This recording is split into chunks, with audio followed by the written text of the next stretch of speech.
Ce 16 juin 2012, Emeline a patienté autant qu'elle a pu. Mais à 9h30, elle a composé le 15. Emeline se traîne jusqu'à la porte et parvient à ouvrir aux pompiers. Il la découvre se tordant de douleur. La jeune femme de 24 ans est à 2 jours de son terme de grossesse. Dans les rues de Pau, la sirène du camion de pompiers retentit en direction du nord de la ville, où se trouve la polyclinique de Navarre. Là, la gynécologue d'Emeline, Dr P, l'examine. Emeline est en plein travail. Il est 11h05. L'accouchement est imminent. Sa famille est prévenue. Moins de 24 heures plus tard, Emeline et son bébé, une petite fille prénommée Anna, décéderont à la clinique. Au bout d'une longue procédure, la gynécologue, Dr P, sera mise en examen pour homicide involontaire. Procès, crimes et faits divers. Fenêtre sur cour, les chroniques judiciaires d'Élise Costa.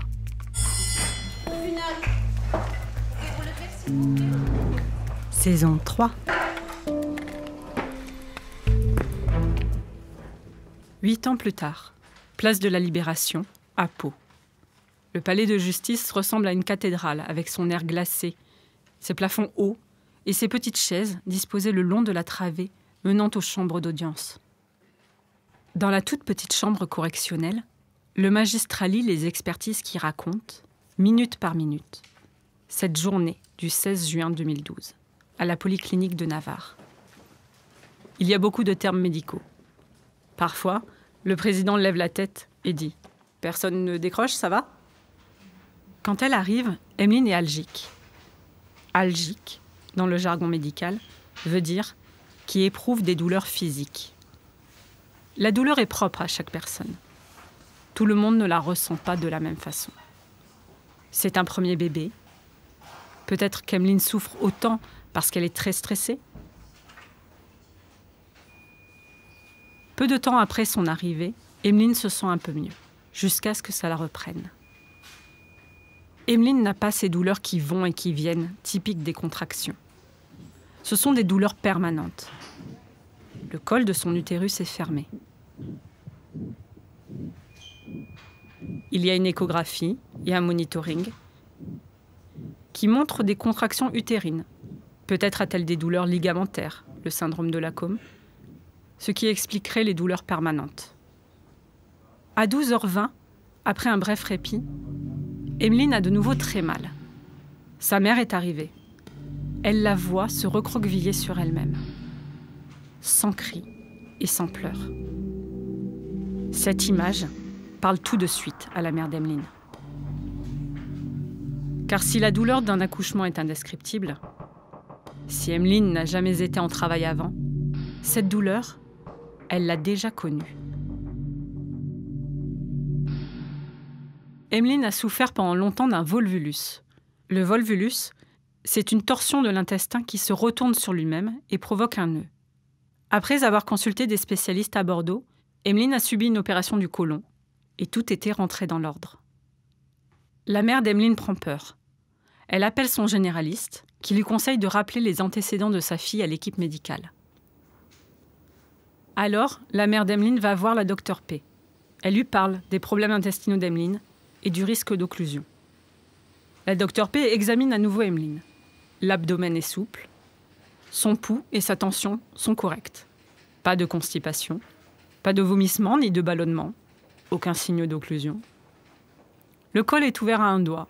La Dr P rassure la famille. Tout va bien. Emeline est en travail. L'anesthésiste donne 6 ampoules de Spasfon à Emeline. À 13h15, la Dr P quitte la clinique. Elle donne son numéro de téléphone au personnel soignant qui prend la relève à 14h. Emeline est emmenée en chambre pour se reposer. Puis à nouveau, la douleur vive, insupportable. La sage-femme est la première à avoir un doute. Au vu de la douleur d'Emeline, elle pense que son col doit être à 5-6 de dilatation. Au toucher vaginal, elle se rend compte que rien n'a bougé. Il est 14h45. Elle appelle le gynécologue obstétricien qui a pris la relève. Celui-ci demande immédiatement un scanner. Pendant ce temps, la sage-femme cherche le numéro de téléphone du chirurgien digestif de garde. Il est déjà trop tard. L'état d'Emeline se dégrade rapidement. Elle est prise de vomissements. Sa peau est marbrée. On effectue une césarienne en urgence. Emeline n'est pas en travail. Elle est en train de faire une occlusion. Le volvulus, c'est-à-dire la torsion de l'intestin, a provoqué un défaut d'irrigation du flux sanguin et la libération de toxines, une nécrose foudroyante. Ce qui a entraîné l'intoxication du bébé, qui était déjà mort quand on opère Emeline. À 16h50, Emeline est en arrêt respiratoire. À ce moment-là, une autre sage-femme appelle la docteur P sur son portable. « C'est affreux, il se passe quelque chose d'affreux, Madame P. Le bébé est décédé et Madame va très mal. » La docteur P se précipite dans sa voiture et se met en route vers l'hôpital. La docteur P a commencé sa carrière en 1982. Elle pratique l'obstétrique depuis 35 ans. À la barre, elle dit que c'est un drame épouvantable pour Emeline, son bébé, et pour sa famille, son père, sa mère et son frère, tous trois présents à l'audience. Elle dit, en 8 ans, on ne peut pas oublier. Un instant, elle se prend la tête entre les mains. Elle tente de se reprendre, de contenir ses larmes. Elle n'a rien à ajouter.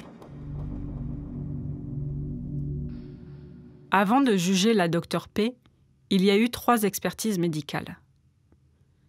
La première parle de manquements évidents de la part de la docteur P. La gynécologue était au courant des antécédents médicaux d'Emeline. Sa mère le lui a rappelé. Et elle avait plusieurs moyens à sa disposition avant d'écarter définitivement l'hypothèse d'une phase de travail. Une contre-expertise est alors demandée. Celle-ci conclut pas d'imprudence ni de manquement quelconque de la part de la docteur P. Une 3e expertise aboutira à la même conclusion. Une ordonnance de non-lieu est donc prononcée. Mais le père d'Emeline fait appel de cette décision. Et la Cour lui donne raison. Puisque les différents experts ne sont pas parvenus à se mettre d'accord, un débat doit avoir lieu devant la justice.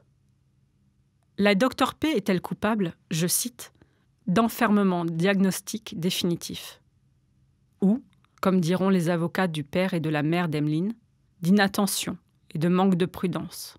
Après tout, il y a eu des alertes et Madame P n'a rien fait.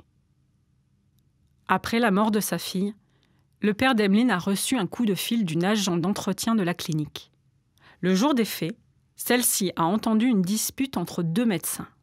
Le gynécologue de l'après-midi, qui a pris la relève de la docteur P, lui aurait dit que, si elle avait fait son boulot, les 2 seraient vivantes aujourd'hui. L'agent d'entretien ne sera jamais retrouvé.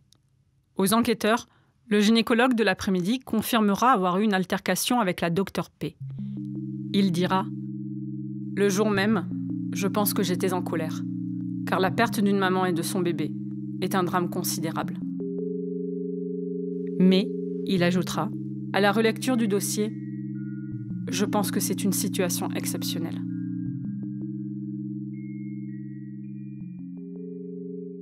La docteur P était au courant des antécédents d'Emeline, mais pour elle, il n'y avait pas lieu de penser qu'une fois l'opération passée, il puisse y avoir un autre souci. En réalité, quand le chirurgien a opéré Emeline en urgence ce 16 juin 2012, il a découvert qu'elle présentait aussi une anomalie congénitale rare de l'intestin, un mésentère commun. Aucun médecin ne l'avait remarqué avant. La gynécologue explique face à la cour « Un obstétricien sur 50, peut-être sur 100, en verra peut-être une fois dans sa carrière. Personne ne l'avait vu avant, alors comment moi je pouvais y penser ?» L'avocat du père d'Emeline, maître Morand, cite alors Georges Canguilhem, philosophe et médecin. La médecine est un art au carrefour de plusieurs sciences. Un art qui s'exerce avec son expérience et son écoute. Quand il a fait appel du non-lieu, le père d'Emeline a entendu des réactions qui l'ont blessé. On lui a demandé pourquoi il s'acharnait autant. Qu'est-ce qu'il cherchait? Face à la cour, il explique vouloir trouver un sens à tout ça, à la mort de sa fille et de sa petite-fille, Il veut trouver la paix. La mère d'Emeline, elle, dit « Emeline avait 24 ans. Elle a exprimé sa souffrance comme elle a pu. Elle n'a pas été entendue et elle en est morte. » Peut-être est-ce de ça dont il s'agit aussi face à la justice. D'être entendue. La justice est, au même titre que la médecine, un art au carrefour de plusieurs savoirs. Mais comme elle connaît ses limites. Là où les docteurs ne peuvent ressusciter les morts, la justice ne peut pas toujours soulager les vivants. Jugée pour homicide involontaire, la docteure P a finalement été relaxée par le tribunal correctionnel de Pau. Fenêtre sur cour est un podcast produit par Arte Radio. Vous pouvez l'écouter sur le site arteradio.com ou votre application de podcast favorite. N'hésitez pas à nous soutenir en laissant des étoiles ou des commentaires. Rendez-vous dans 15 jours pour le prochain épisode.